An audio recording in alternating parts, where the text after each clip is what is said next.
Well, g'day guys, I'm Ryan Ingleton and welcome to my YouTube channel. Today I'm actually down on the south coast of Australia in a little town called Ulladulla. Now this is a fishing town. It's a holiday destination over here in Australia, but due to COVID-19 restrictions it's pretty much empty. I'm down here at the moment completing some essential works with my directional drills, and we're just upgrading some of the conduits in the area so that people can get upgraded power, upgraded communications. Little harbour behind us here houses many fishing boats. Most aren't here at the moment. They travel this eastern coastline from pretty much from Sydney all the way down to Tasmania, and they fish for all different types of fish, and they come in here every couple of days and unload. So what I thought I'd do today is I thought I'd fly over this nice little harbour here, this nice little town, give you a bit of a look, and I'll also take a flight out this way behind me, or in front of me, behind you, which is the actual ocean, and give you a bit of a look out there. So guys, wherever you are in the world at the moment, stay safe, and I hope you enjoy the flight.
Well, there you have it guys. I hope you enjoyed that little flight around the south coast of Australia, and if you ever get a chance to come down here, I recommend it. It's a nice little place. As I said though, it's never normally this quiet.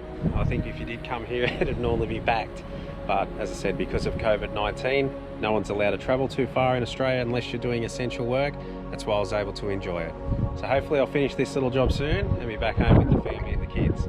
Take care guys, and I'll see you on the next one.